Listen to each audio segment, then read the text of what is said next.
The pot slipped from Rahma Yusuf's hands and shattered against the concrete stew, spilling like a wound at her feet. Laughter erupted instantly. Phones rose. Someone shouted her name as if humiliation were a performance.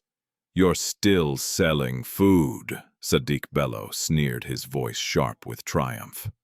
"After everything, this is what you became." Rahma didn't cry. She stood still, eyes lowered, shoulders steady, absorbing the cruelty as the crowd fed on it. Then a black luxury SUV rolled to a stop beside her stall. The engine went silent. A tall man stepped out dressed in quiet authority. Ibrahim Adekunle didn't look at Sadiq. He looked at Rahma, at the dignity she clung to while the world tried to strip it away. By the next day, everything would change. Before we continue, what country are you watching from, and what time is it there right now? Tell me in the comments. And if you believe stories of justice and healing matter, please subscribe to the channel. Rahma Yusuf woke before dawn as she always did, to the soft ache in her lower back and the distant call to prayer drifting through the neighborhood. The room was still dark, the thin curtain barely holding back the first hint of morning. She lay still for a moment, listening to her mother's uneven breathing from the mattress beside the wall, counting each rise and fall as reassurance that the night had passed without crisis. Then Rahma sat up. She moved quietly, careful not to wake her younger brother, curled on a mat near the door. Water was precious, so she washed her face from a small basin, tied her scarf neatly, and stepped into the narrow kitchen corner. By the light of a single bulb, she began to work, chopping onions, stirring spices, lighting the gas burner with a practiced flick. The smell of pepper and simmering oil slowly filled the room, familiar and grounding. This was her life now. By sunrise, Rahma balanced a large covered pot and a stack of plastic bowls onto a wooden tray. Her arms strained, but she welcomed the weight. It reminded her that she was still able to carry something still useful. Outside the city was waking vendors setting up stalls, buses honking impatiently, voices rising in greetings and arguments that blended into a constant hum. The market sat at the edge of the main road, dusty and crowded, alive with color and noise. Rahma took her usual spot near the corner, close enough to catch the lunchtime rush, but far enough to avoid the most aggressive vendors. She laid out her small table, wiped it clean, and arranged her bowls with care. "Good morning, my daughter," Mama Zainab called from the stall beside her. Mama Zainab was older, her back bent from years of labor, her face lined but warm. She sold vegetables, tomatoes, okra, onions stacked in careful piles. To Rahma, she was more than a neighbor in the market. She was a shield. "Good morning," Mama Rahma replied, forcing a smile. Mama Zainab studied her face, sharp eyes missing nothing. "You didn't sleep again," she said softly. Rahma shrugged. There was much to do. Mama Zainab reached out and squeezed her hand briefly. "One day, God will reward these hands." Rahma nodded, though she no longer knew what reward looked like. By mid-morning, customers began to arrive, motorbike riders, office clerks, construction workers. Rahma served them with the same quiet courtesy, measuring portions, carefully counting coins twice, before placing them into her small pouch. Every sale mattered. Rent was due in 2 weeks. Medicine was running low. Her brother's school fees were already late. There had been a time when her life looked different. Rahma had not always been a food vendor. Once she had worn pressed skirts and carried books instead of pots. She had dreamed of finishing university, of working in an office with clean floors and steady pay. She had been good with numbers. Her teachers had noticed. Then her father died suddenly. Then debts surfaced. Then her mother fell ill. Dreams collapsed quietly, one by one, until survival took their place. And somewhere in that earlier life, there had been Sadiq Bello. They had met when everything still felt possible. Sadiq had been ambitious even then, sharp-tongued, charming, endlessly dissatisfied. He talked about escaping poverty as if it were a stain that could be scrubbed away if one worked hard enough. Rahma had admired his drive, his confidence. She believed love could grow alongside ambition. For a while it did. But as Sadiq's fortunes improved, as he secured a job in a corporate office and began wearing crisp shirts and polished shoes, something in him shifted. He stopped visiting the market. He stopped answering calls during the day. He began to speak of standards and image words that sat uneasily between them. The breakup came without shouting. That hurt more. "I can't keep explaining myself," Sadiq had said, eyes fixed on something behind her. "People are watching. I need to move forward." Rahma had listened in silence, absorbing the implication that she was something to move away from. Back at the market, Rahma avoided thinking about him. She had trained herself too. Still, when the memory surfaced, it left a dull pressure behind her eyes. Around noon, business slowed. Rahma poured herself a small portion of food sitting on a low stool behind her table. Mama Zainab joined her, fanning herself with a piece of cardboard. "You eat too little," Mama Zainab scolded. "I'm not hungry," Rahma lied. Mama Zainab snorted. "Hunger doesn't ask permission." Across the road, traffic thickened.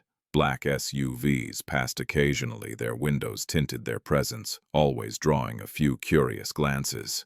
Rahma barely noticed them. Wealth had learned to move past her without seeing her. What she did not know, what no one in the market knew, was that one of those vehicles would soon change her path. Later that afternoon, Rahma packed up what remained unsold. She counted her earnings twice, her stomach tightening at the number. It would be enough for food, barely enough for medicine, not enough for rent. As she lifted the tray onto her head, a familiar voice floated across the dust. "Rahma." Her steps faltered for half a second before she forced herself to turn. Sadiq Bello stood near the edge of the market, phone in hand, dressed in a tailored shirt that still carried the crease of money. His shoes were clean, his posture relaxed. He looked out of place and pleased with himself. Mama Zainab stiffened beside Rahma. "Ignore him," she whispered. Rahma inhaled slowly. She did not answer. She adjusted the tray and began to walk. Sadiq followed a few steps, his tone light but loud enough to carry. "I didn't expect to see you still here," he said. "Selling food. Life is funny, isn't it?" Heads turned. Whispers flickered like sparks. Rahma kept walking. Behind them, the city roared on, unaware that this moment, small, sharp, and public, was the first crack in something much larger. Rahma did not yet know that the humiliation she tried to outrun would soon be seen by someone who measured the world very differently.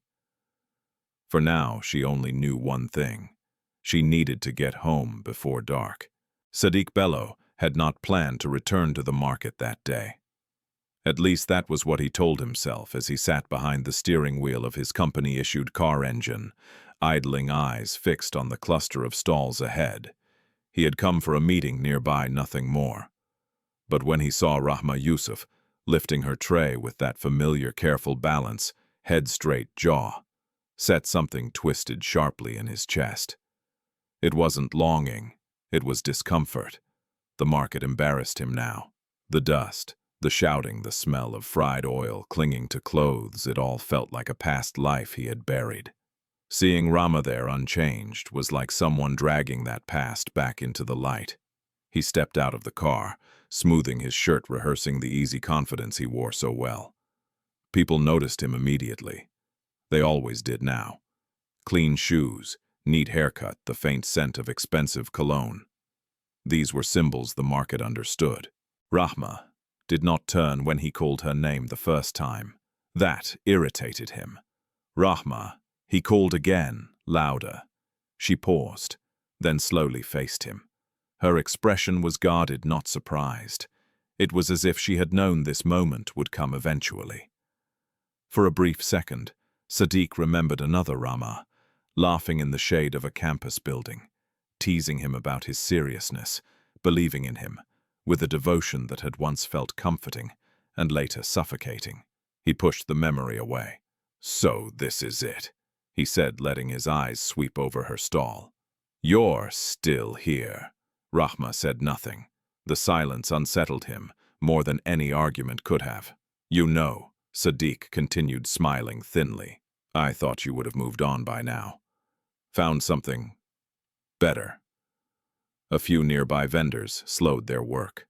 Mama Zainab straightened her hands, tightening around a bundle of vegetables. Rahma felt heat creep up her neck, but she kept her voice steady. "If you have nothing to buy, please don't block my customers." That was all. It should have ended there.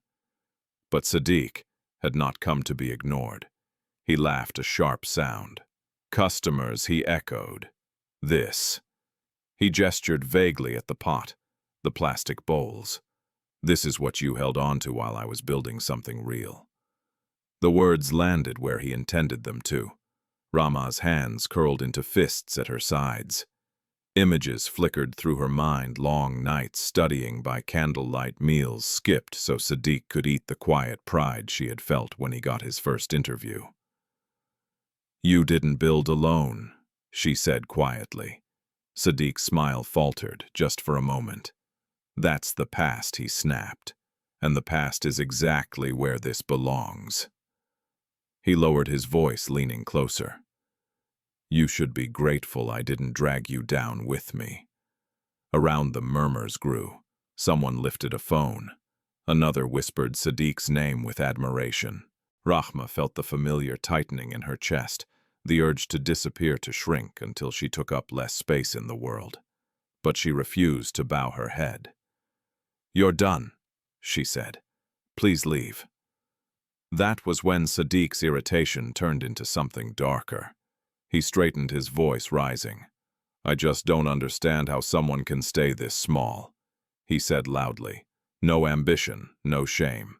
The market froze. Rahma felt the words like blows. Small, shame.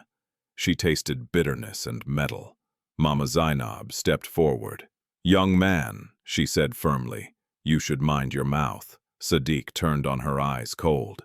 "This doesn't concern you." "It concerns all of us," Mama Zainab replied. "You think money makes you a man?" A ripple of tension spread. Sadiq glanced around and realized suddenly that not all eyes were on him with admiration. Some watched with quiet judgment. That realization scared him. He scoffed, waving a dismissive hand. "Stay here then," he said to Rahma. "Sell your food. Count your coins. This is your level." Rahma did not respond. She lifted her tray and began to pack away her things, hands trembling, despite her effort to control them. Sadiq felt a surge of satisfaction, and something else he refused to name.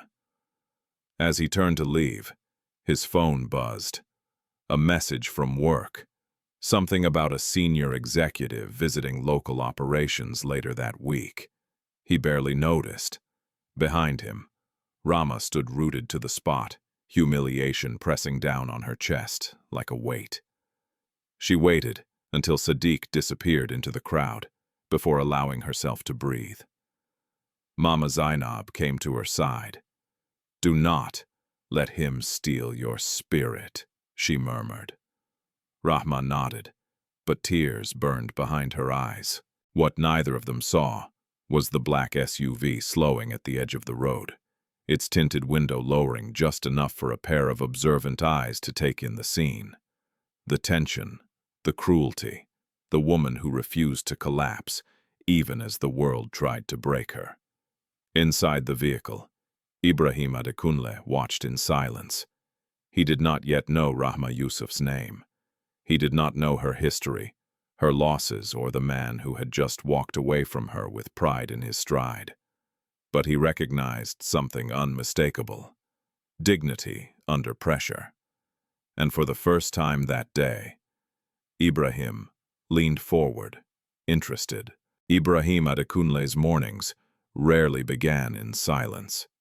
By 6 a.m., his phone was already vibrating with messages, updates from regional managers, overnight market reports, carefully worded emails from people who wanted something. He read them all with the same measured attention, his face giving nothing away.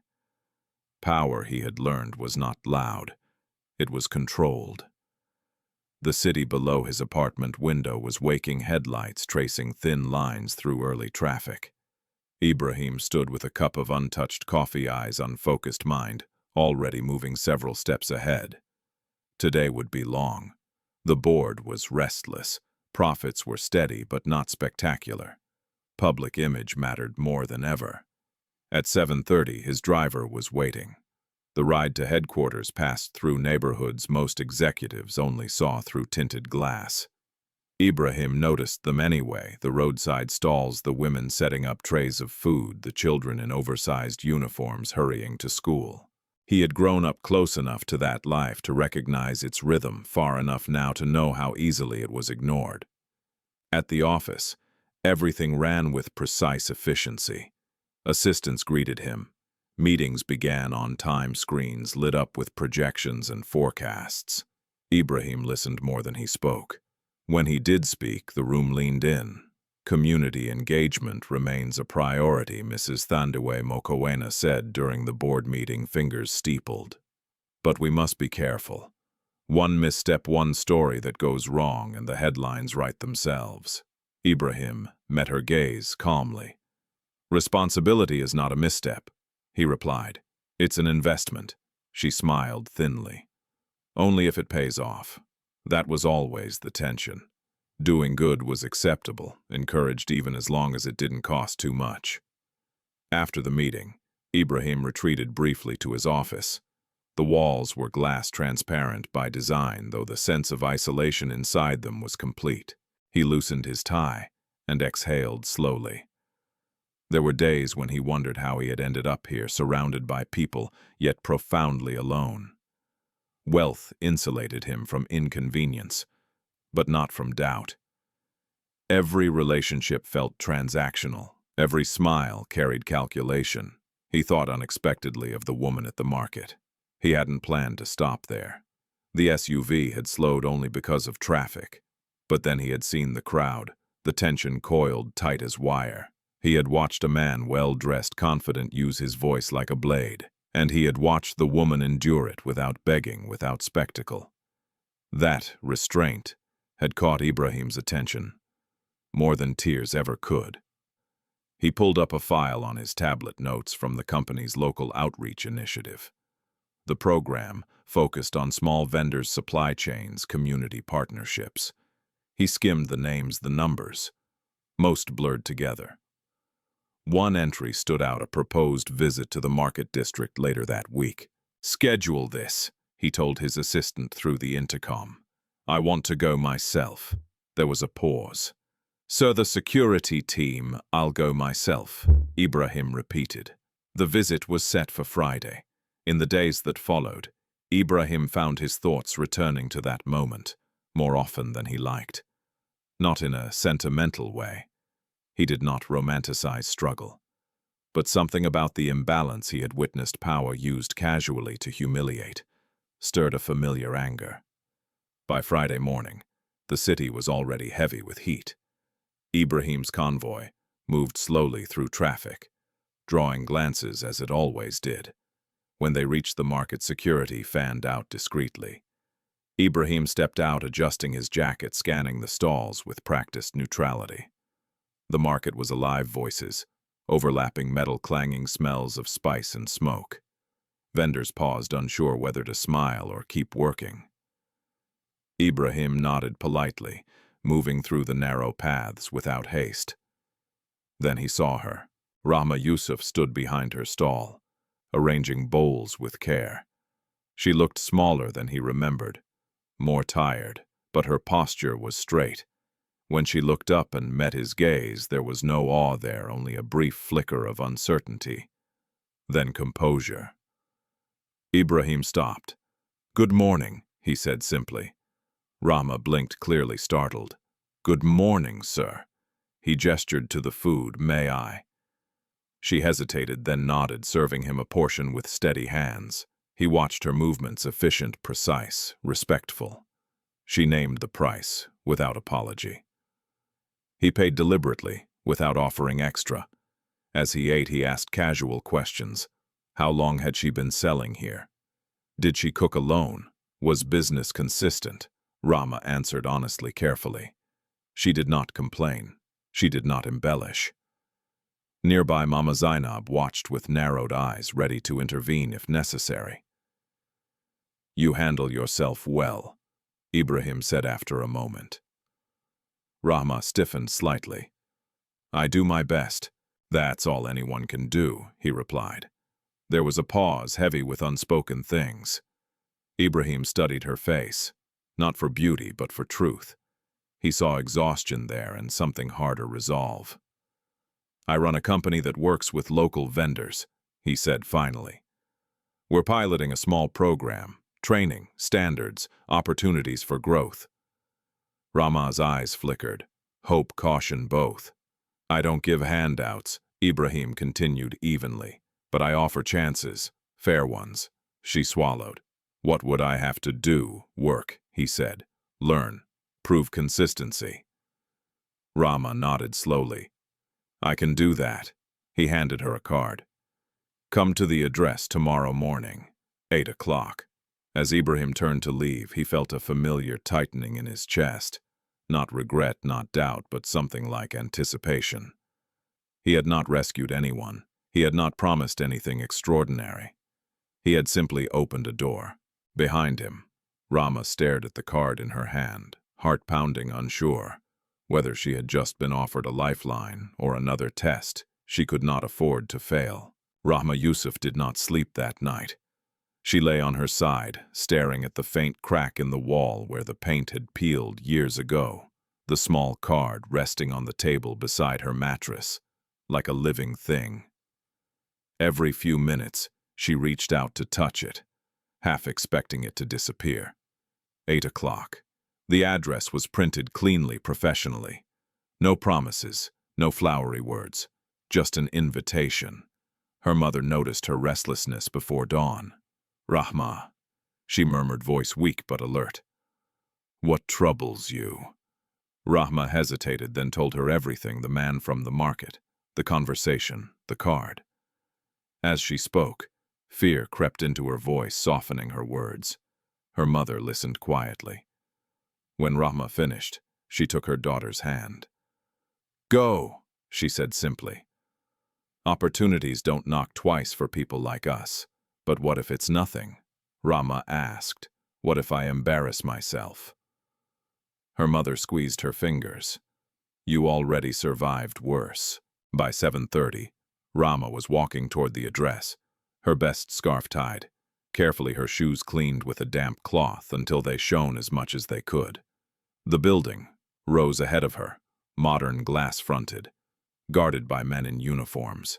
She slowed instinctively, suddenly aware of every flaw in her clothes. She almost turned back.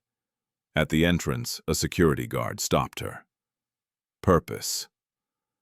Rahma lifted the card with trembling fingers. He glanced at it, then at her, then stepped aside without a word.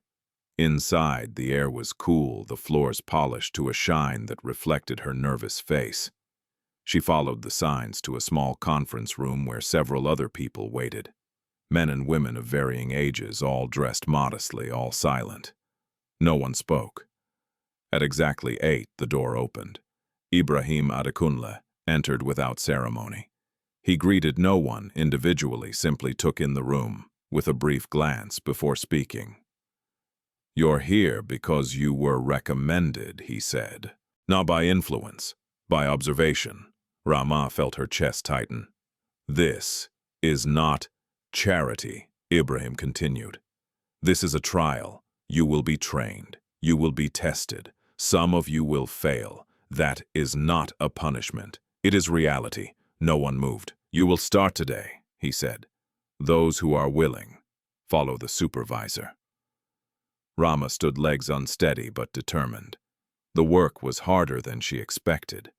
They were assigned to a catering unit preparing food for a small corporate seminar. The kitchen buzzed with activity orders, shouted timers, beeping steel surfaces clanging. Rahma was placed under a stern supervisor who barely looked at her. "Wash, chop, follow instructions," the woman said curtly. Rahma nodded and got to work. Her hands moved automatically, muscle memory from years of cooking taking over. She washed vegetables carefully, chopped evenly, kept her station clean. When corrected, she listened. When ignored, she worked harder. A younger employee smirked at her accent. Another whispered something she didn't catch. Rahma pretended not to notice. Across the room, Ibrahim observed quietly, from a distance, his presence almost invisible amid the noise. He watched Rahma when no one else did, how she waited for instructions, rather than assuming, how she corrected a mistake without complaint, how she helped another trainee without seeking credit. At midday, a tray slipped from someone's hands, bowls shattering on the floor. There was a sharp intake of breath, a frozen second where blame hovered. Rahma moved instinctively, kneeling to help clean up before anyone asked. She cut her finger slightly on a shard of plastic, winced, wrapped it quickly, and kept going. No one thanked her. When the food was served, the supervisor inspected each plate closely. She paused at Rahma's section. Eyes narrowing. Rahma held her breath. "Acceptable," the woman said finally. It felt like a victory. Later, Ibrahim called Rahma aside briefly. "You adapted quickly," he said. Rahma lowered her eyes. "I'm used to working." He studied her for a moment. "Why didn't you argue at the market?" The question caught her off guard. "I didn't see the point," she said slowly. "Arguing doesn't feed my family." Ibrahim nodded. "And if someone tries to take advantage of you?" Rahma met his gaze, then quietly firm. "I won't sell myself to survive."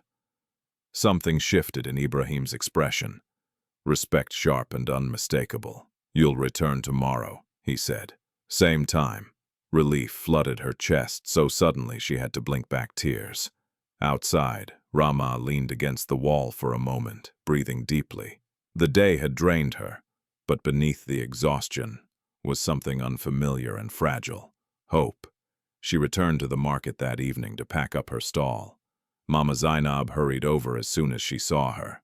"Well?" the older woman demanded. Rahma smiled, small, cautious reel. "I worked.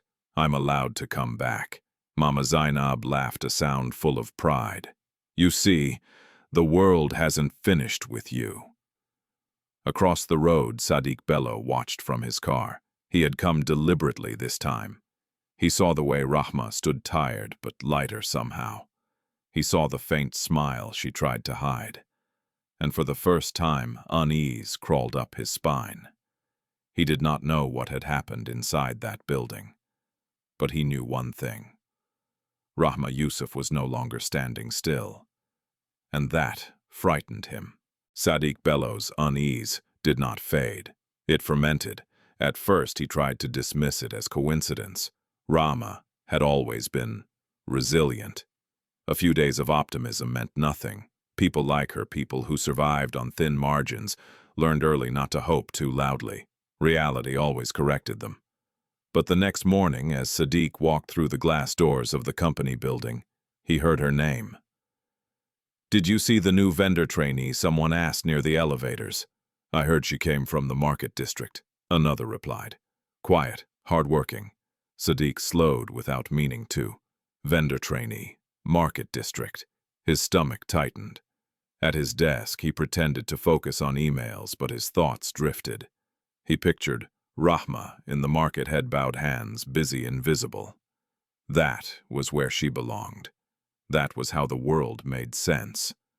The idea of her stepping into his world unsettled him in a way he couldn't rationalize. By lunchtime, curiosity overpowered restraint. He asked around, careful to sound casual. It didn't take long. "People like to talk." "Yes," a colleague said, lowering his voice. "She's part of that pilot program the CEO is personally overseeing." Sadiq's fingers stilled on his keyboard. Personally. That word echoed. The rest of the day passed in a blur. By evening, Sadiq was no longer uneasy. He was angry. That anger followed him back to the market. Rahma was serving customers when she noticed the shift in the air. Conversations dulled. Eyes slid sideways. A woman she greeted daily avoided her gaze. Someone whispered her name, not kindly. Mama Zainab leaned close. "Be careful," she murmured.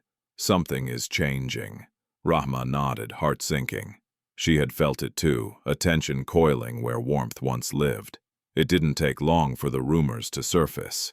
"She's sleeping with someone important," a man muttered loudly near her stall. "Why else would a CEO notice a food seller?" another replied. "Women like that always find a way," someone laughed. Rahma froze, mid-motion. The words struck deeper than she expected. Not because they were new, but because they were familiar. She had heard them before about other women. She had believed herself immune. She wasn't. Mama Zainab bristled. "Mind your tongues," she snapped. "You know nothing." But rumors did not need truth. They fed on suspicion. By the end of the day, Rahma's sales were down. Customers hesitated. Some avoided her stall entirely. At home, Rahma sat in silence, staring at the floor, while her brother ate quietly beside her. The joy she had carried from her first days at the company dimmed, replaced by a creeping dread. The next morning, she arrived early at the training facility, shoulders tight. In the kitchen, the atmosphere had shifted too. A few trainees whispered when she passed. Someone snickered when she asked a question. She focused on her work, reminding herself why she was there. She had earned this chance. Halfway through the shift, the supervisor called her aside. "There's a complaint," the woman said flatly. Rahma's heart stuttered. "About what about you?" the supervisor replied. "Inappropriate behavior, favoritism." The room seemed to tilt. "That's not true," Rahma said immediately. "I've done nothing wrong. I'm not here to argue," the supervisor said. "This will be reviewed." Rahma stood there, hands trembling, as the supervisor walked away. Across the room, Sadiq watched from behind a glass partition. Expression carefully neutral. He hadn't needed to fabricate much. He had only nudged existing prejudice into motion. A comment here, a suggestion there. The rest had taken care of itself. It wasn't personal, he told himself. It was correction. Balance. Later that day, Ibrahim Adekunle reviewed the report in his office. He read it once, then again, brows knitting slightly. He didn't summon Rahma. Not yet. Experience had taught him the cost of acting too quickly, of appearing biased. "Have this monitored," he told Kola Ajayi, quietly. Discreetly, Kola nodded. "And the trainee for now," Ibrahim said. "She continues." Rahma was not told that. Instead, she felt the weight of scrutiny settle over her like a fog. Every movement felt watched, every mistake, real or imagined, felt magnified. That evening, Sadiq approached her stall. Rahma saw him coming and stiffened. "You look tired," he said lightly. "What do you want?" she asked, keeping her voice level. Sadiq smiled. "I heard things," he said, "about you and important people." Rahma's jaw tightened. "Lies," maybe, he said, shrugging. "But lies stick, especially to women in your position." Anger flared in her chest. "Did you start this?" Sadiq laughed softly. "You started it when you forgot where you came from." Mama Zainab moved closer, ready to intervene. Sadiq lowered his voice. "Be careful, Rahma. People like us don't get second chances." Rahma met his gaze, something steely settling behind her eyes. "I didn't ask for your concern." Sadiq leaned back, satisfaction flickering across his face. "I just don't want to see you fall again." As he walked away, Rahma felt the ground shift beneath her feet.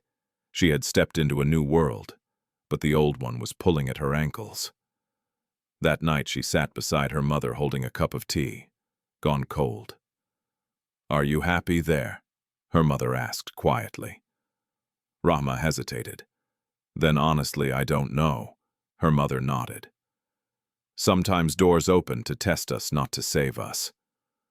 Rahma lay awake long after, listening to the city breathe around her. She wondered if dignity was enough. if working hard would always be twisted into something ugly by those who feared her rise. What she didn't know, what Sadiq did not anticipate, was that every lie he spread was leaving a trace. And someone was watching more closely than either of them realized. Rahma Yusuf arrived early again the next morning, earlier than she needed to. The city was still stretching awake, the sky pale and undecided, when she stepped through the security gate with her head held high. If people were watching her more closely now, she would give them nothing to find. Inside the kitchen, stainless steel counters gleamed under fluorescent lights. The air already carried the smell of boiling water and cleaning solution. Rahma tied her apron, washed her hands carefully, and took her position without waiting to be told. She could feel the shift in the room. Whispers had not disappeared. If anything, they had grown sharper, edged with curiosity and judgment. A few trainees avoided her altogether. Others watched her with a mixture of envy and suspicion, as if her quiet focus were an act meant to deceive. Rahma ignored them all. She worked. She measured ingredients precisely, double-checked instructions, kept her station spotless. When another trainee struggled with a task, Rahma stepped in to help, without announcing herself. When the supervisor corrected her, Rahma nodded and adjusted immediately. Mistakes happened. Burned edges, a sauce too thick, but she owned each one, corrected it, and moved on. Across the room, Ibrahim Adekunle stood with Kola Ajayi, appearing to discuss logistics, while his eyes tracked the subtle movements of the kitchen. He noticed what others missed. He noticed how Rahma absorbed criticism without resentment, how she did not rush to defend herself when whispers passed behind her back, how she seemed to understand, something many professionals took years to learn. Consistency was louder than protest. "She's under pressure," Kola said quietly. "Yes," Ibrahim replied, "and she's not breaking."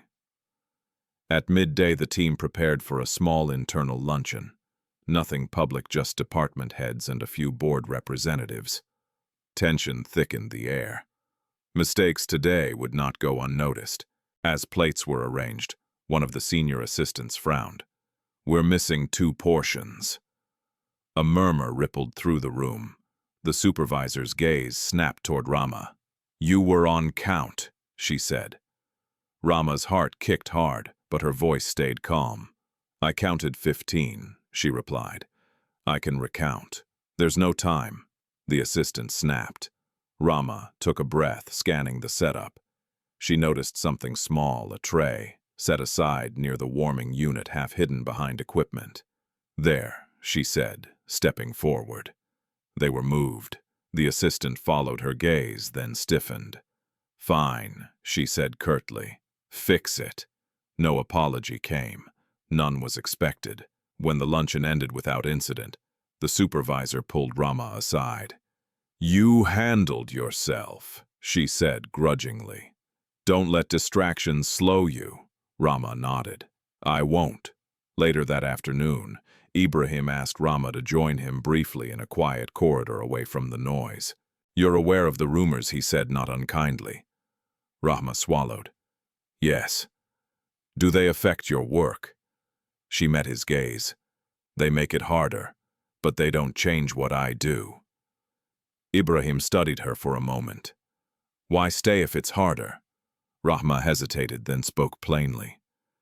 "Because I don't want to run every time someone decides I don't belong." Something settled in Ibrahim's expression. Approval restrained but unmistakable. "You'll continue," he said. "Ignore the noise." As he walked away, Rahma released a breath she hadn't realized she was holding. That evening, the market greeted her with mixed reactions. Some customers returned cautiously. Others kept their distance. Rahma served those who came, thanked them sincerely, and packed up quietly when the sun dipped low. Mama Zainab watched her closely. "You're carrying something heavy," she said. Rahma managed a small smile. "I'm learning how to balance it." Across the road, Sadiq Bello leaned against his car, pretending to check his phone while observing her. He had expected the pressure to break her, to send her retreating ashamed. Instead, she looked steadier. That unsettled him. The following days repeated the pattern. Work, scrutiny, persistence. Rahma learned new procedures, adapted to unfamiliar standards, asked questions when she didn't know something instead of pretending. Slowly, resistance softened into reluctant respect. A trainee who had once whispered now asked for her help. Another nodded at her in passing, but the tension never fully lifted. On Friday, the supervisor announced that one trainee would be selected to assist at a larger external event the following week, a visible opportunity, one that could open doors. Eyes darted around the room. "I'll be observing closely," the supervisor said. "Professionalism matters." Rahma felt her pulse quicken, then forced it steady. She reminded herself not to expect anything. That afternoon, as she wiped down her station, Kola Ajayi approached her. "You've done well," he said quietly. "Thank you," Rahma replied, surprised. "Just be careful," he added. "Success attracts attention." At home, Rahma told her mother about the possible opportunity, trying not to sound hopeful. Her mother smiled weakly. "You're stronger than you think," she said. That night, Rahma dreamed of standing in a wide room filled with light, unsure where to step, afraid that one wrong move would send her falling. The next morning, she woke before the alarm. At the training facility, the supervisor gathered them together. For the external event, she said one trainee will assist. She paused, eyes scanning the group. Rahma Yusuf. The room went silent. Rahma felt heat flood her face, her heart pounding so loudly she was sure others could hear it. "Yes," she managed. After the meeting, whispers surged again, but different this time. Not just suspicion, surprise, curiosity. Sadiq heard the news before Rahma left the building. The name struck him like a slap. She wasn't supposed to advance. She was supposed to stall, to retreat, to confirm his belief that ambition belonged to people like him. He clenched his jaw, something sharp and cold forming behind his eyes. If pressure hadn't worked, he would escalate. As Rahma stepped back into the sunlight, clutching her bag, she felt a fragile pride bloom in her chest. She had earned this moment. No one could take that from her. She didn't see Sadiq watching from across the street, already calculating his next move. For Rahma Yusuf, the door to a new world had opened wider, and for Sadiq Bello, the need to slam it shut had become urgent. The external event was held on a Saturday morning at a modern conference center on the edge of the city. Glass walls reflected the pale sky, and the parking lot filled quickly with cars that carried quiet authority company executives, invited partners, local officials. Rahma Yusuf arrived early as instructed, her stomach tight with nerves. She wore the same simple uniform as before, freshly washed and pressed as carefully as she could manage. This time, however, the weight on her chest felt different. This was no longer a trial hidden behind kitchen doors. This was visible. Inside, the catering team moved with controlled urgency. Tables were laid with precision. Menus were checked and rechecked. The supervisor gave sharp instructions, her voice echoing slightly in the wide hall. Rahma listened closely, repeating tasks in her mind so she wouldn't forget anything. She focused on what she could control: her hands, her timing, her attention. Across the room, Sadiq Bello watched from a distance. He had volunteered to assist with coordination for the event, a role that placed him close enough to observe without drawing suspicion. No one questioned his presence. His position in the company granted him that freedom. He watched Rahma move among the tables, quiet, efficient, almost invisible. The sight stirred something sour in his stomach. She did not look lost. She did not look grateful. She looked capable. Sadiq's jaw tightened. During a brief lull, he slipped toward the storage area where extra supplies were kept. No one noticed. People rarely did when they believed you belonged. He moved quickly, deliberately. A misplaced envelope here, a shifted label there. Small things easy to dismiss, easy to deny.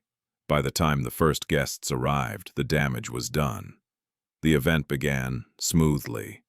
Rahma served drinks, collected empty glasses, followed instructions precisely. She caught a glimpse of Ibrahim Adekunle, speaking with a group of attendees, his presence calm and commanding. For a fleeting moment, she felt proud to be part of something so orderly, so professional. Then the supervisor's voice cut through the hum. "Where is the payment envelope?" she demanded, her tone sharp. Confusion rippled through the team. "It was here," an assistant said, gesturing to a tray. "I put it here." The supervisor's eyes swept the room, then settled on Rahma. "You were closest," she said. "Did you move it?" Rahma's heart dropped. "No," she said immediately.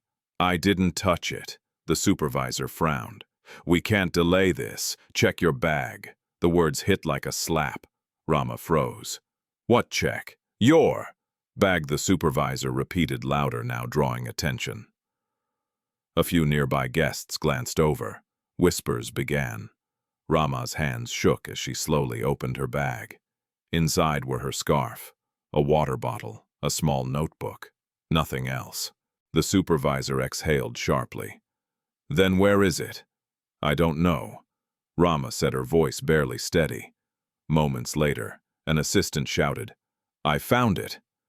Relief surged, brief and fragile. "It was under the counter," the assistant continued. "But it's short." Silence fell. The supervisor's face hardened. "Short." By how much? The assistant named the amount. Eyes turned back to Rahma. "I didn't take anything," Rahma said, panic rising. "I swear." The supervisor did not respond. She turned to security. "We'll handle this internally," she said. "For now she's removed from duty." Removed. The word echoed in Rahma's ears. She wanted to protest, to explain, to beg them to look properly. But the room felt suddenly hostile, thick with suspicion. She saw the way people avoided her gaze, how quickly belief shifted when doubt was planted. Security escorted her to a side room. The door closed softly behind them, sealing her in. Rahma sank into a chair, breath shallow. Her mind raced. She replayed the morning again and again, searching for a mistake she could have made. Outside, Sadiq stood near the hallway, arms crossed, expression composed. He watched as Rahma was led away, her face pale but proud. A flicker of satisfaction warmed his chest. Correction, he told himself. Balance restored. When Ibrahim Adekunle was informed of the incident, he listened without interruption. His face revealed nothing. "Is there proof?" he asked quietly. "The money is missing," the supervisor replied, "and she was positioned closest." "That's not proof," Ibrahim said. "It's enough to pause her involvement," Mrs. Mokoena added, joining the conversation. "We can't risk scandal." Ibrahim's gaze flicked to her briefly, then away. "For now," he said, "she's suspended from the program." The decision was measured, reasonable, and it cut deeper than anger would have. Rahma was dismissed with a formal notice that afternoon. She walked home in a daze, the city moving around her as if nothing had happened. By the time she reached the market, word had already spread. "She was caught," someone whispered. "I knew it," another replied. "They're all the same when money is involved." Rahma packed up her stall in silence. Mama Zainab hovered nearby, her mouth set in a grim line. "They want to break you," the older woman said fiercely. "Don't let them." Rahma nodded, though her chest felt hollow. At home, she sat on the floor staring at the suspension letter until the words blurred.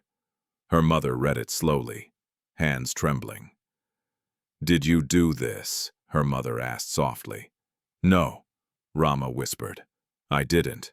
Her mother closed her eyes, pain flickering across her face. "Then God knows." That night, hunger pressed against Rahma's stomach, but she couldn't bring herself to eat. The sense of falling, of having dared to believe, hurt more than poverty ever had. Across town, Sadiq slept easily. What he didn't see, what he didn't anticipate, was Ibrahim Adekunle, standing alone in his office, long after dark, reviewing footage from the conference center, his expression growing increasingly still. Something was wrong, and Ibrahim did not ignore instincts sharpened by years of power. Rahma Yusuf woke the next morning with the heavy certainty that something had ended.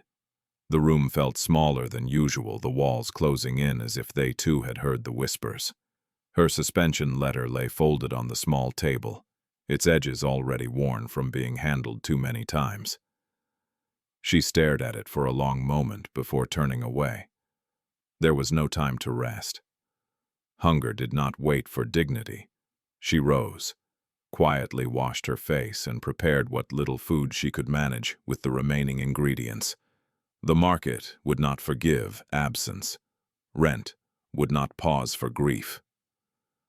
As Rahma stepped outside, the air felt different, thicker, less forgiving. Neighbors, who usually greeted her, nodded politely, but briefly. A woman she once shared jokes with turned away. At the market, the change was unmistakable. Rahma set up her stall as usual, but customers passed without stopping. Some glanced at her and whispered. Others stared openly, curiosity sharp and unkind. "She's the one," someone murmured. From the company, another replied. "Shame." A third voice said softly, though the softness did not make it kinder. Mama Zainab arrived later than usual, her face dark with concern. "They've already decided," she said quietly, leaning close. "Before you even speak," Rahma swallowed. "I don't know how to undo it."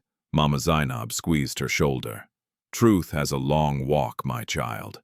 Lies run faster, but they tire." The morning dragged on. By noon, Rahma had sold almost nothing.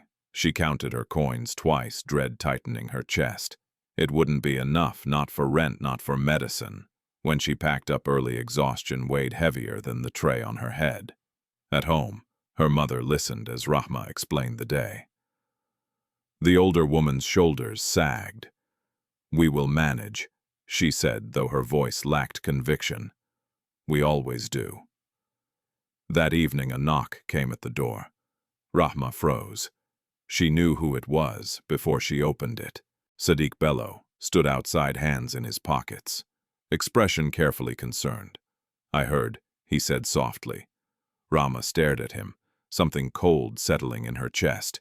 "You heard that you were suspended," Sadiq replied, shaking his head. "I was shocked." She laughed once, a short, humorless sound. "Were you?" Sadiq ignored the question. He glanced into the room, noting the sparse furnishings, the worn mat on the floor. "You don't look well," he said. "This place, it's hard." Rahma folded her arms. "Why are you here?" Sadiq hesitated, then sighed as if burdened by compassion. "I wanted to help." Her jaw tightened. "Help how I know people," he said. "I can speak to someone, smooth things over." Rahma studied him closely. "And what would that cost?" Sadiq's eyes flickered. "Nothing you can't afford." The words landed with chilling clarity. "I won't beg," Rahma said quietly. Sadiq leaned closer. "This isn't begging, it's being realistic." "Leave," Rahma said. Sadiq straightened, irritation flashing across his face. "Don't be foolish. Pride won't save you." "It's all I have left," she replied. For a moment, anger surged in his eyes. Then he smiled, thin, condescending. "Think about it," he said. "I'll be around." When he left, Rahma closed the door slowly, her hands shaking. She slid down the wall, pressing her forehead to her knees as tears finally came hot, silent, unstoppable. That night, hunger kept her awake. So did fear. By the end of the week, things worsened. The landlord came, voice impatient, demanding payment. The pharmacist shook his head apologetically when Rahma asked for medicine on credit. "I'm sorry," he said. "I can't." Rahma walked home under a sky heavy with clouds, her steps slow. Each refusal chipped away at her strength. At the market, Mama Zainab confronted Sadiq openly one afternoon. "You've done enough," she snapped. "Leave the girl alone." Sadiq smirked.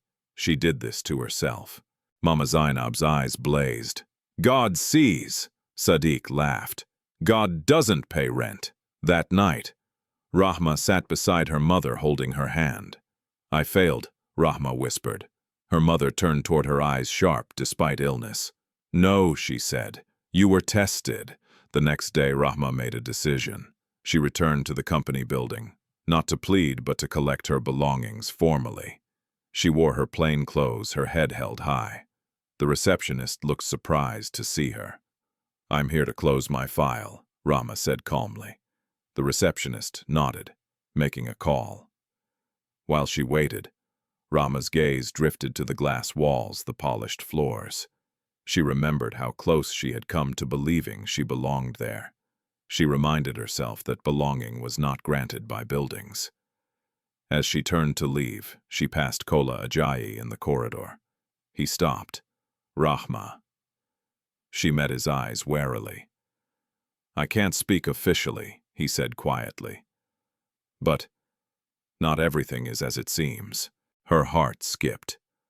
"What do you mean?" Kola glanced around. "Just don't give up yet." Before she could respond, he moved on. Hope stirred weak, cautious.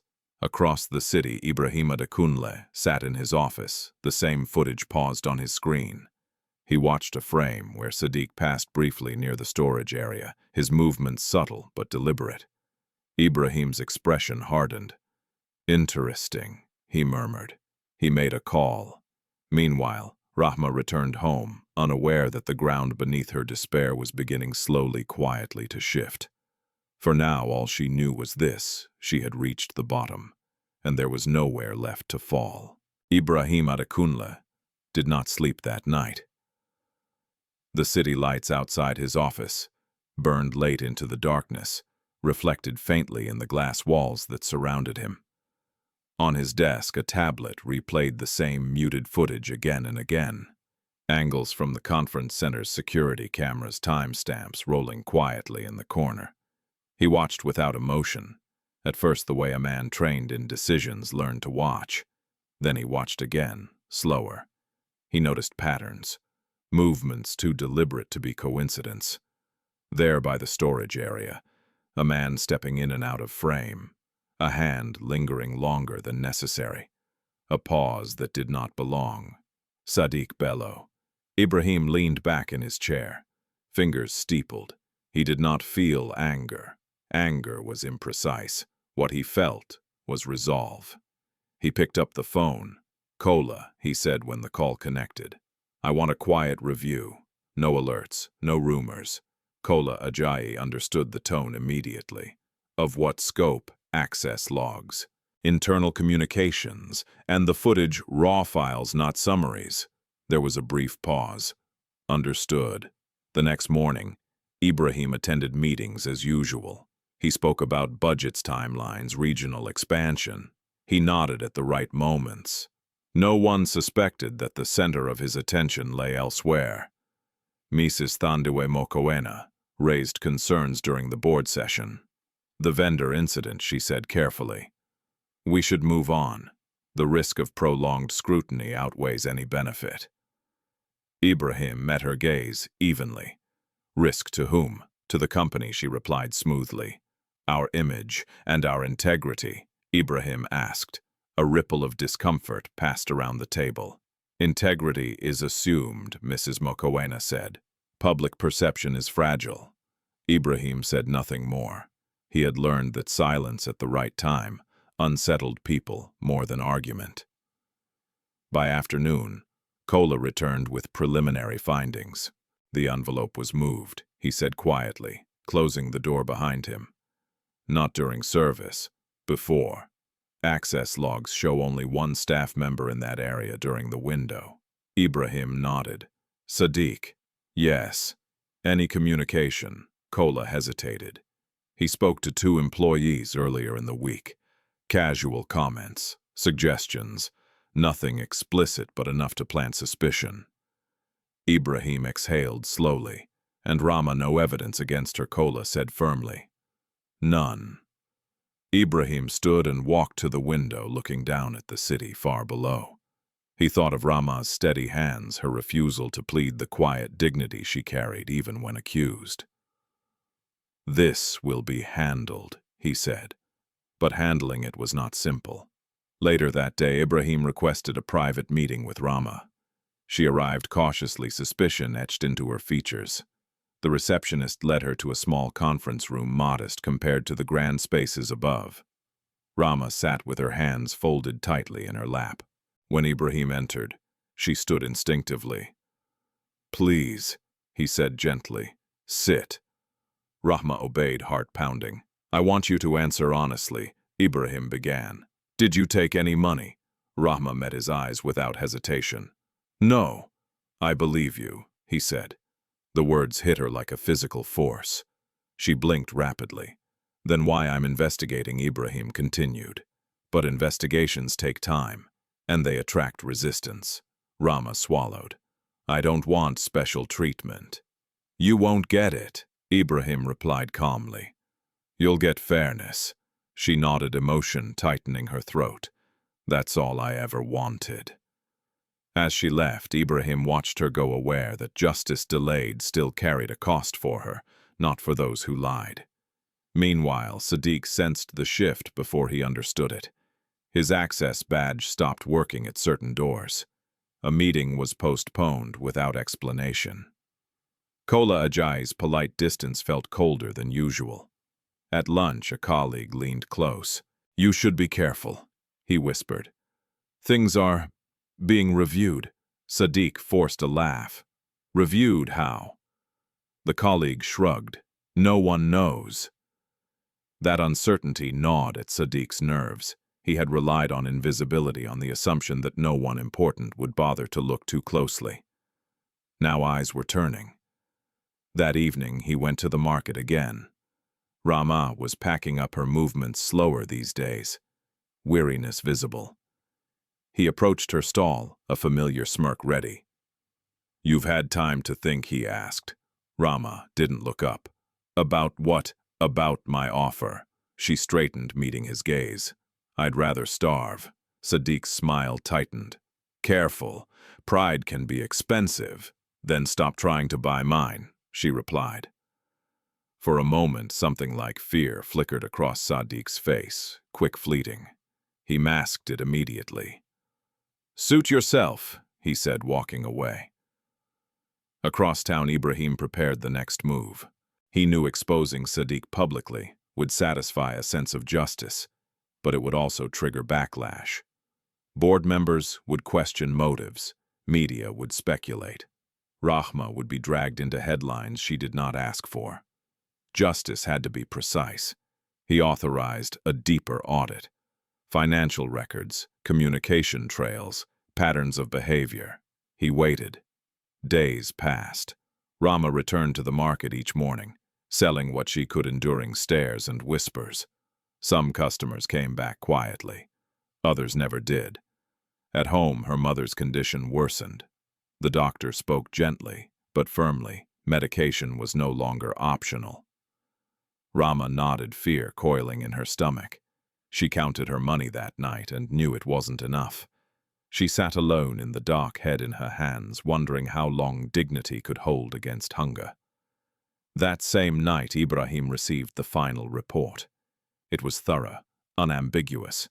He read it once, then again. There was no longer any doubt. He closed the file and made a single call.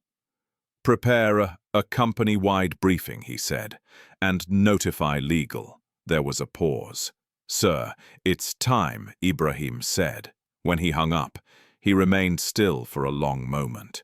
Power, he knew, revealed character, not just in those who abused it, but in those who chose how to use it. The reckoning was coming. Rahma Yusuf did not know it yet, but the truth, slow, patient, and relentless, was finally catching up to the lies that had tried to bury her.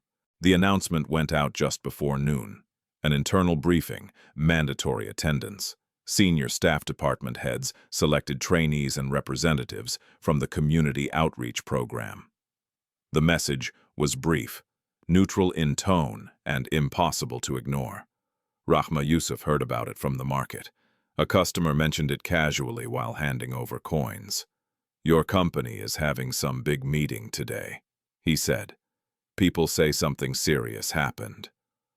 Rahma's chest tightened. "My company." The words still felt strange on her tongue. By mid-afternoon, curiosity had pulled her back toward the city center. She didn't intend to attend, she hadn't been invited, but something in her told her to be nearby, to be ready. Inside the headquarters, the atmosphere was tense. Employees filled the auditorium in quiet clusters, murmurs rippling like low waves. Some glanced at their phones. Others scanned the room, trying to read the mood. No one quite knew what the meeting was about, but everyone sensed it was not routine. Sadiq Bello sat near the middle row's posture relaxed, though his fingers tapped restlessly against his knee. He had received the same notice as everyone else, nothing more, nothing less. Still, a cold thread of unease wound through him. He scanned the room and stiffened slightly when he spotted Kola Ajayi standing near the aisle speaking quietly with someone from legal. Their expressions were controlled, unreadable. At exactly 2 o'clock, the lights dimmed. Ibrahim Adekunle stepped onto the stage without introduction. The room fell silent. He stood for a moment surveying the audience, not with authority but with intent. When he spoke, his voice was calm, measured, and carried easily. "This meeting is about accountability," he began, "and about truth." Sadiq's stomach dropped. Ibrahim continued. "Over the past weeks, concerns were raised regarding misconduct within one of our pilot programs, specifically allegations of theft and favoritism. A murmur passed through the room. An investigation was conducted," Ibrahim said, quietly, thoroughly. The screen behind him lit up.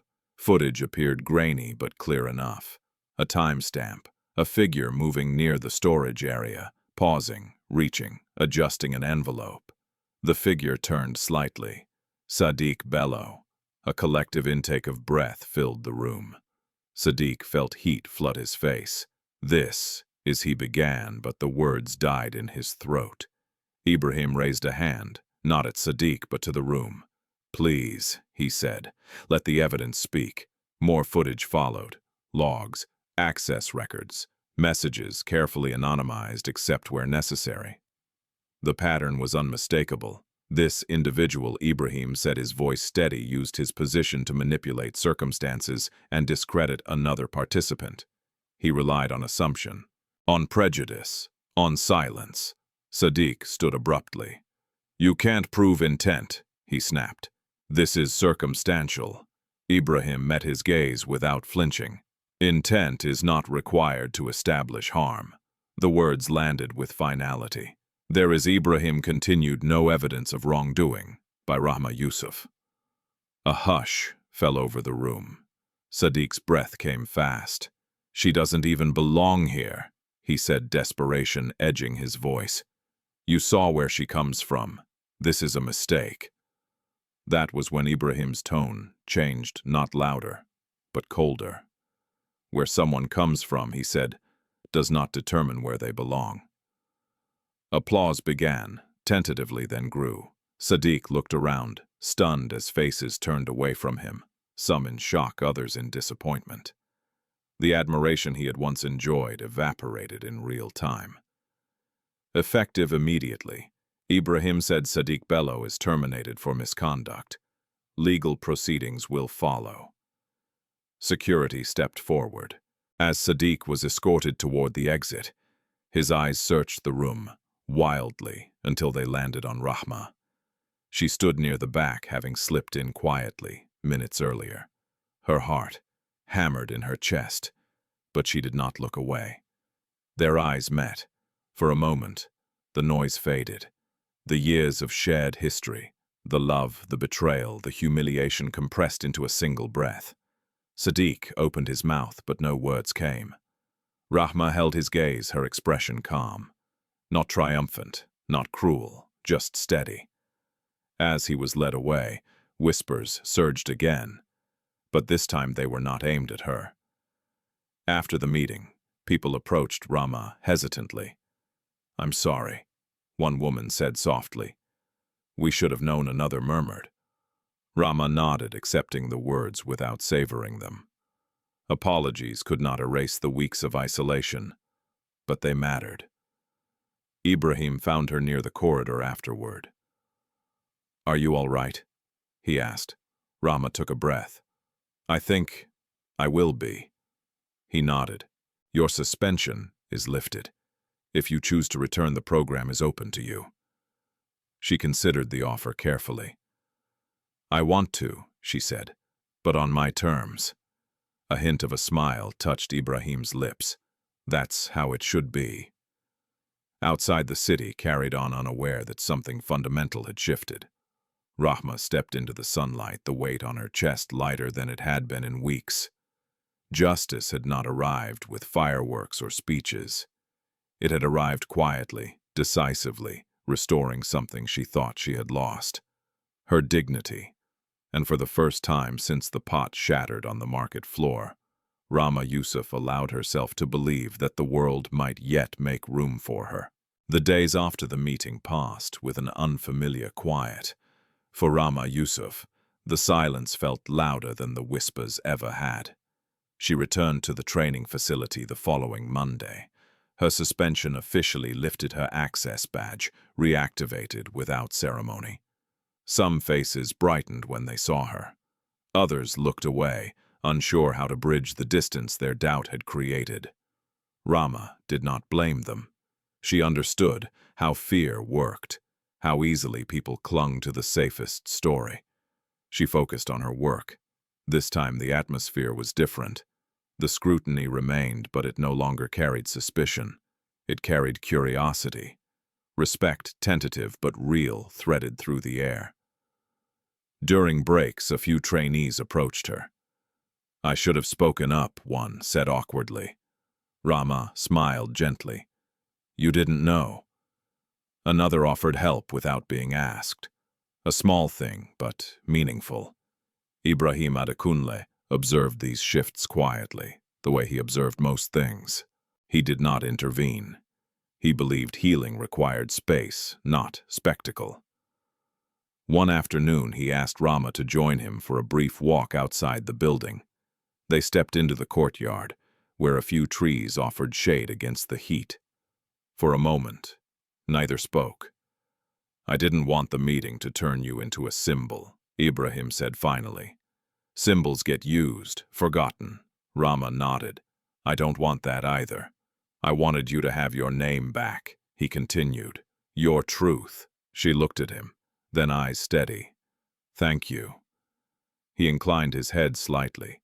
Gratitude, he had learned, was best received quietly. They walked a little farther. "Why didn't you give up?" Ibrahim asked.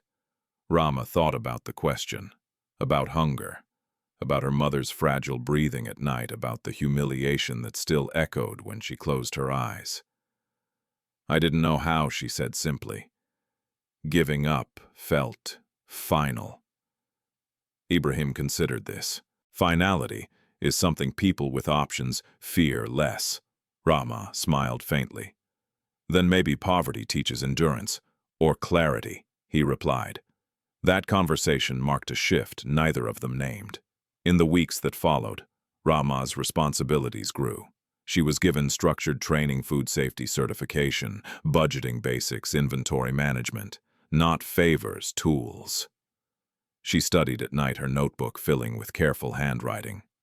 Mama Zainab watched with pride as Rahma explained new concepts over shared meals. "You're changing the older woman," said one evening. Rahma shook her head. "I'm remembering who I was." At home, her mother's condition stabilized with regular medication. The relief that brought softened something tight inside Rahma's chest.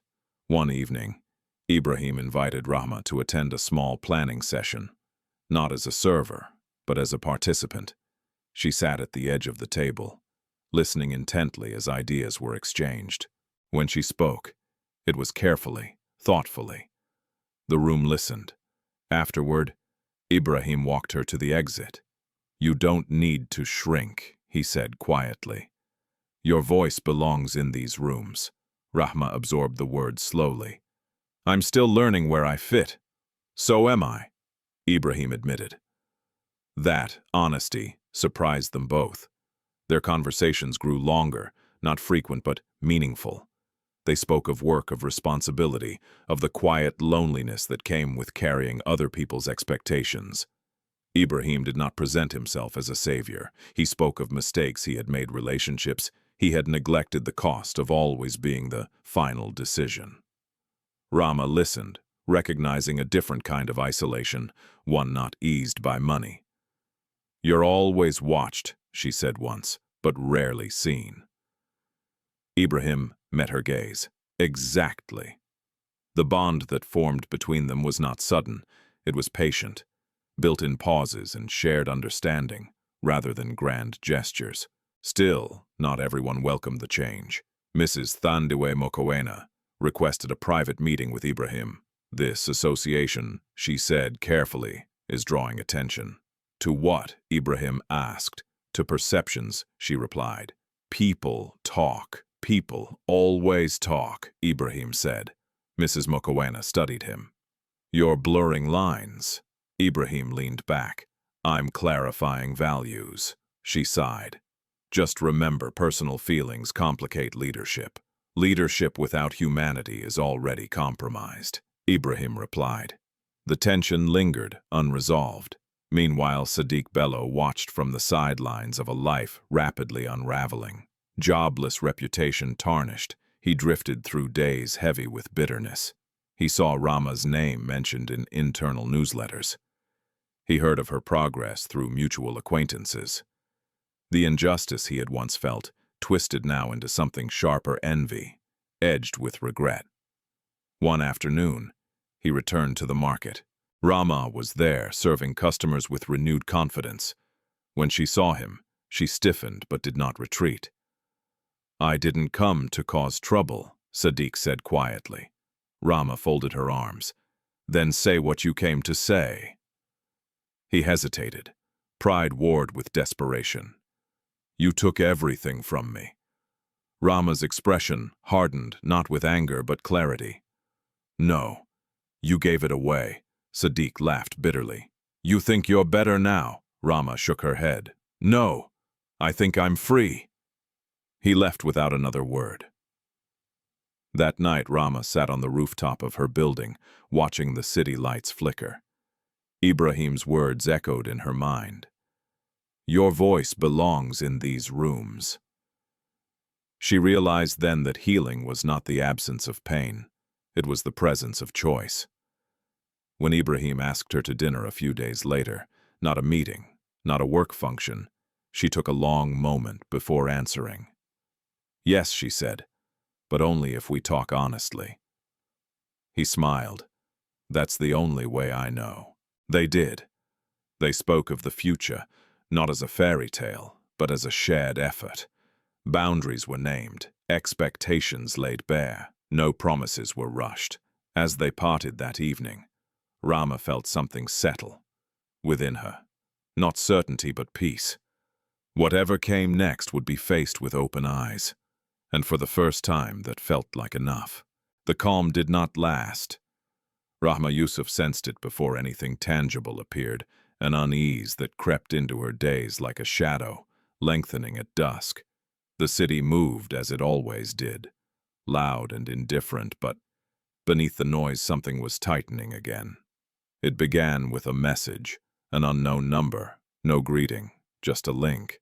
Rahma stared at her phone thumb hovering. She almost ignored it. Almost. When she opened the link, her breath caught. It was a short video clip, grainy and poorly lit. The angle was misleading, the sound incomplete. It showed her from the side at the conference center weeks earlier, her head bent slightly as she stood near Ibrahim Adekunle. Their conversation cut to a few seconds that suggested intimacy where there had been none. Below the video, a caption scrolled in bold, unforgiving text, "From market stall to executive favor." How far did she really go? Rahma's hands went cold. By noon, the clip had spread.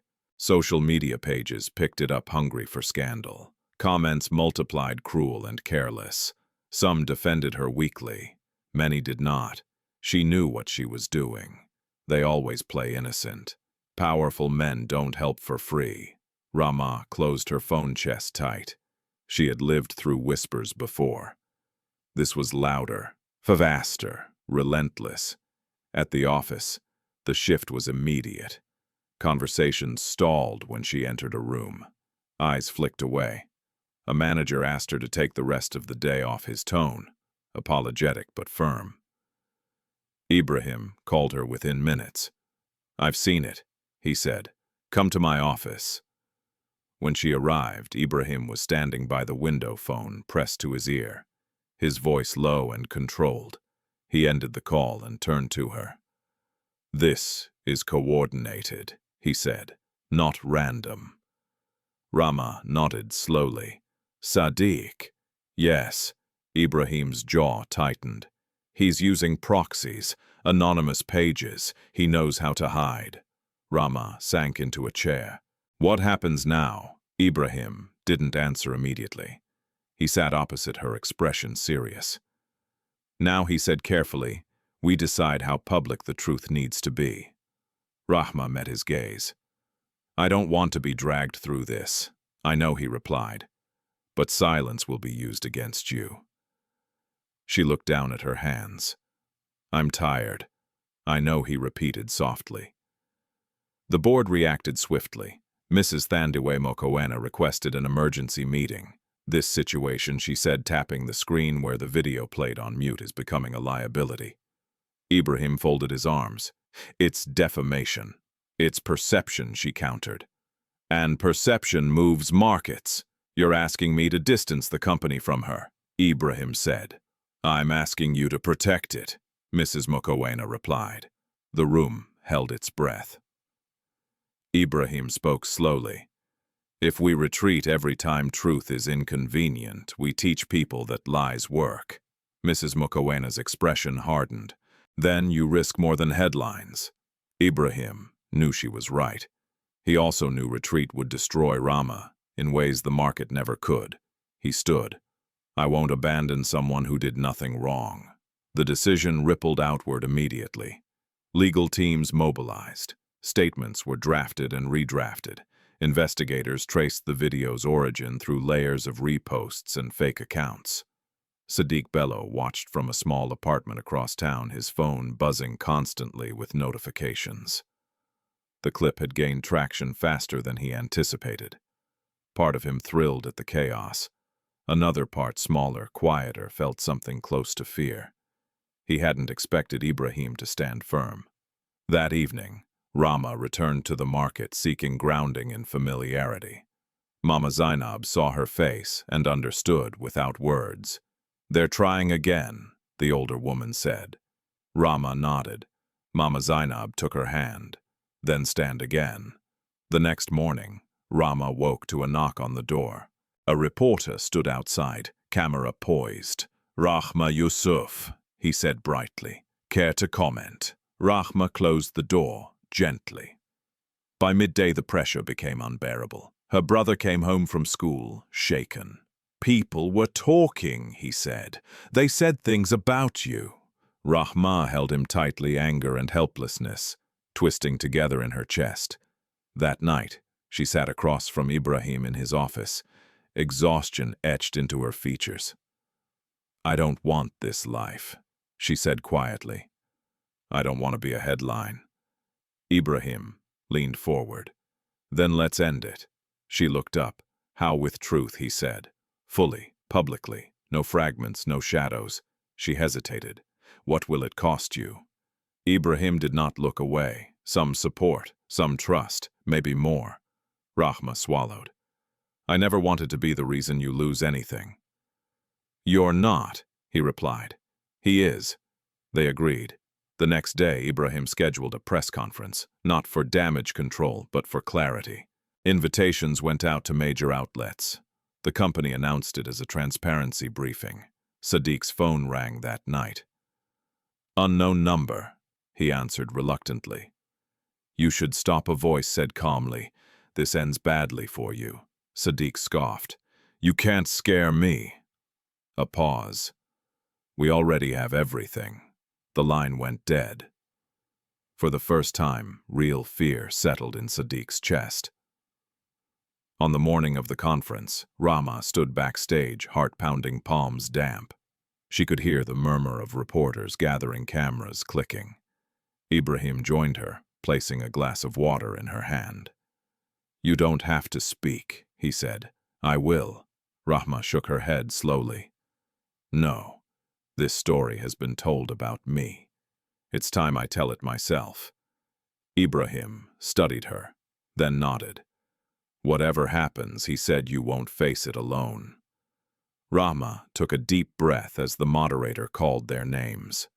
The doors opened, lights flared, the world leaned in, and somewhere in the city, Sadiq Bello watched the live stream, begin his chest tight with the knowledge that this time there would be no hiding. The press room filled quickly. Cameras lined the walls, red lights blinking like unblinking eyes. Journalists murmured to one another, fingers poised over keyboards, already drafting headlines that could swing in any direction. The air buzzed with expectation, scandal, denial, retreat. That was what they were used to. Rahma Yusuf stood just behind the curtain, her breathing slow and deliberate. She could feel her heartbeat in her throat, but her hands were steady. Fear had burned through her too many times already. What remained was resolve. Ibrahim Adekunle stepped onto the stage first. The room hushed instantly. He did not smile. He did not perform humility. He stood exactly as he always did, calm, grounded, unyielding. Thank you for coming, he began. This briefing is not about damage control. It's about truth.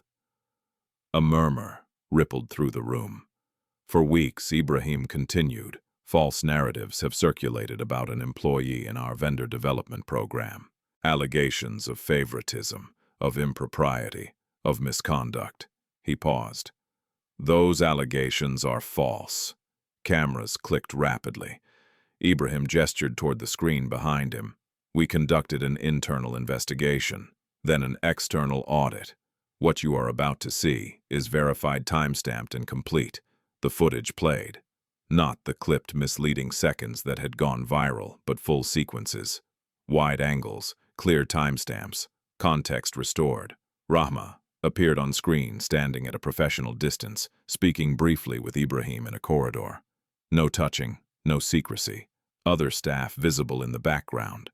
Then another clip. Sadiq Bello, unmistakable, slipping into the storage area at the conference center. His movements, slow, deliberate. The envelope shifted, the camera angle clear. Gasps broke out across the room. Ibrahim's voice remained steady. This individual manipulated evidence and exploited social prejudice to discredit Rahma Yusuf. He paused again. At no point did Rahma Yusuf engage in misconduct. At every point she conducted herself with professionalism. Ibrahim turned slightly. Rahma, he said. If you wish. Rahma stepped forward. The room leaned in. She did not grip the podium. She did not raise her voice.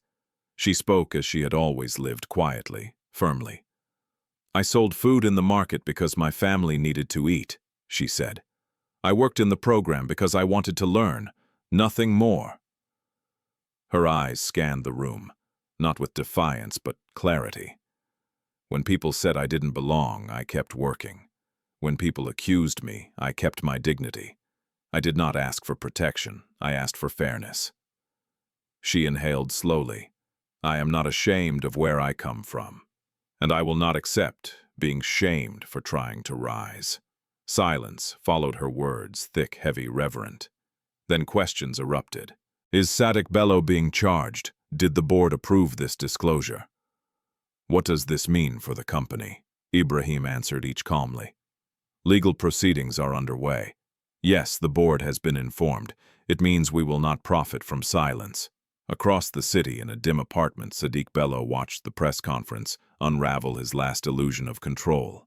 The footage, the evidence, Rahma's voice. His phone buzzed incessantly, messages from former colleagues, some furious, others coldly curious. Then an unfamiliar number appeared. "Mr. Bello," a voice said when he answered. "This is legal counsel. We need to speak." The call ended with a meeting scheduled. The walls felt closer. Back in the press room, the tone shifted. Questions turned from accusation to reflection. Ms. Yusuf, a reporter, asked, "What do you want now?" Rahma considered the question carefully.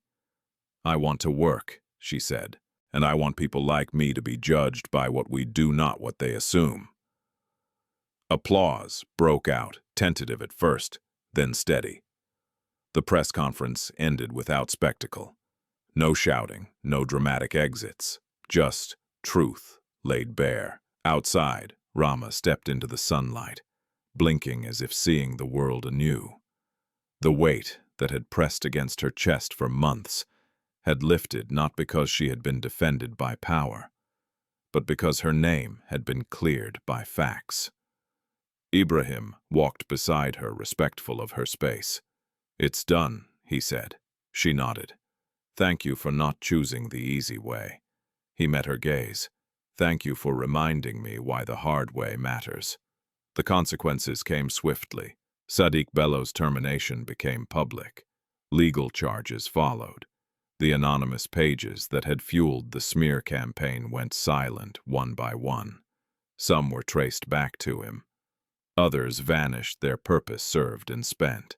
In the market, word spread just as fast, but differently this time. "Did you hear?" someone whispered. They lied about her. She stood up to all of them. Customers returned to Rahma's stall. Some apologized. Others simply bought food quietly, shame flickering across their faces. Mama Zainab embraced her tightly. "You see," she said, voice thick, "truth may walk slowly, but it arrives standing." At the company, Rahma's role expanded again, not because of sympathy, but because of trust. She was invited into planning sessions, asked for feedback, given space to grow, and Ibrahim watched it all not as a benefactor, but as a man who had witnessed integrity under fire. One evening, weeks later, Ibrahim invited Rahma to a small family gathering at his mother's home. Not a public event, not a statement, just dinner. Rahma hesitated before accepting, but when she sat across from Ibrahim's mother, a woman with kind eyes and an unassuming grace, she felt something settle in her chest. "You have strength," the older woman said gently. "Not the loud kind, the lasting kind." Rahma smiled, emotion tightening her throat. That night, as Rahma walked home under a sky scattered with stars, she realized something profound. Justice had not only exposed a lie, it had restored her right to stand unbowed in the world, and that was a power no one could ever take from her again. The morning after the press conference arrived without ceremony. No sirens, no headlines shouted from street corners.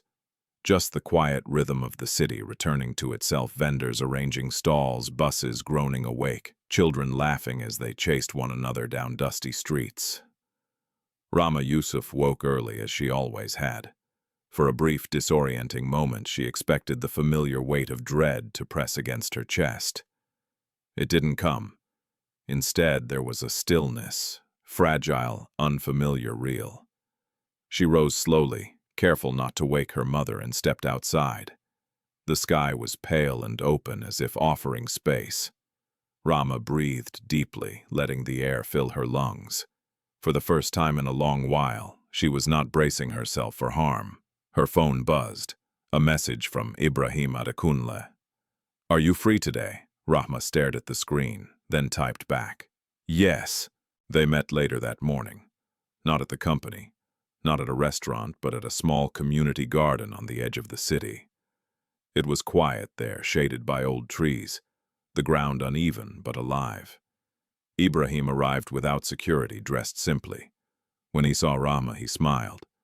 Not the controlled expression the world knew, but something softer. "I didn't want today to feel like a spectacle," he said. She nodded. Neither did I. They sat on a low stone bench watching a group of children water plants nearby. For a while they said nothing. Silence, Rahma had learned, could be generous when shared with the right person.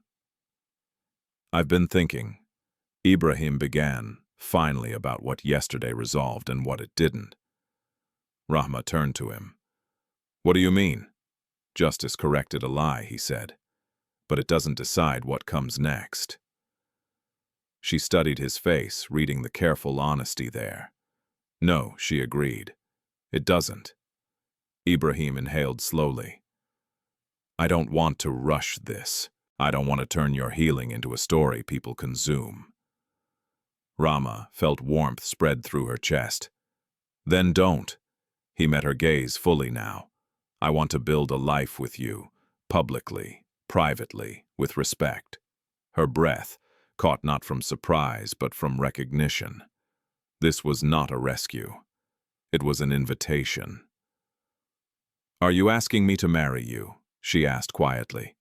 "Yes," Ibrahim said. "Not because yesterday happened, but because of how you stood through everything before it did." Rahma looked away for a moment, eyes stinging. She thought of the market, the spilled stew, the hunger, of nights spent choosing dignity over desperation, of standing alone when standing cost everything. She looked back at him. "Yes," she said. The word felt steady. Right. They did not announce it with fanfare. They did not call the press. They called family. By afternoon, Rahma's small home buzzed with activity. Mama Zainab arrived early, clapping her hands in disbelief when she heard the news. "You see," she laughed through tears. "I told you, God does not forget." Ibrahim's mother arrived soon after, bringing with her a quiet warmth that filled the room. She took Rahma's hands in hers. "You have already proven who you are," she said. "Today is only a blessing." The ceremony took place the next day, just as the title of the story would later say. But the truth behind it was far from impulsive. It was held in a modest courtyard shaded by trees. No lavish decor, no spectacle, just family, close friends, and a few witnesses who had walked parts of the journey with them. Rahma wore a simple dress, elegant in its restraint. Ibrahim stood beside her, grounded, present. When they exchanged vows, Rahma's voice did not tremble. "I promise," she said, "to walk with you without losing myself." Ibrahim answered, equally firm. "And I promise to walk with you without trying to own your strength." Applause rose, not thunderous, but heartfelt. Across the courtyard, Sadiq Bello stood at a distance. He had not been invited. He had come anyway, lingering at the edge of the gathering like a shadow that no longer belonged. He watched Rahma laugh, watched the way people leaned toward her now, not out of curiosity but affection. For a moment, bitterness flared. Then something else, quiet hollow, took its place. He turned away before the ceremony ended. Rahma noticed him only briefly. When she did, she felt no triumph, only closure. The days that followed unfolded gently. Rahma moved into a new home, not a palace, not a symbol, but a space where her family could breathe easily. She continued her training, expanding into managing a small vendor support initiative of her own. She returned to the market not to sell food, but to listen. Mama Zainab hugged her tightly the first time she came back. "Don't forget us," she teased. Rahma smiled. "Never." Under Rahma's guidance, the program grew, not as charity, but as partnership. Vendors learned accounting basics, supply chains stabilized, small changes multiplied. Ibrahim watched her work with quiet pride. He did not step in unless asked. He did not overshadow her. He understood now that love did not mean leading, it meant standing alongside. One evening, as they sat together on their balcony, the city lights stretching endlessly below, Rahma leaned against him. "Do you ever think about how close it all came to breaking me?" she asked softly. "Yes," Ibrahim replied. "And how it didn't?" She nodded. "That's the part I'll carry with me." Rahma Yusuf had been mocked for selling food. She had been reduced, accused, dismissed. She had stood at the bottom and chosen not to disappear. She had not been lifted by wealth. She had risen by truth, and when she married the billionaire CEO. The next day, it was not an ending, it was a continuation. A life built not on revenge or spectacle, but on dignity restored and hope made practical. For Rahma, justice did not mean watching someone fall. It meant finally being allowed to stand fully, freely, and without apology. Life rarely announces its lessons when they matter most. Often they arrive wrapped in humiliation, misunderstanding, and silence, just like Rahma Yusuf's journey. She was not tested by poverty alone, but by how quickly the world judged her worth when she dared to rise. Her story reminds us that dignity is not something society grants. It is something we choose to protect, even when doing so costs us comfort, safety, and belonging. Rahma did not survive because someone rescued her. She survived because she refused to trade her integrity for relief. In a world that often rewards noise and cruelty, she chose restraint. When lies ran faster than truth, she kept walking anyway. That quiet endurance, the kind that does not trend or shout, is the strength that changes lives slowly but permanently. This story also teaches us something uncomfortable. Injustice often hides behind respectability. It wears suits, speaks politely, and relies on assumptions to do its harm. Real justice, on the other hand, requires courage from those with power and patience from those without it. When truth finally stood in the open, it did not just clear Rahma's name, it exposed the cost of silence and the danger of convenience. Perhaps the most powerful lesson here is that love, when it is real, does not erase who you are. It does not demand that you shrink to fit someone else's world. Instead, it stands beside you while you become more fully yourself. Rahma's healing was not completed by marriage or wealth, but by being seen, believed, and respected without conditions. If this story moved, you ask yourself, how often do we participate in quiet judgments without realizing it?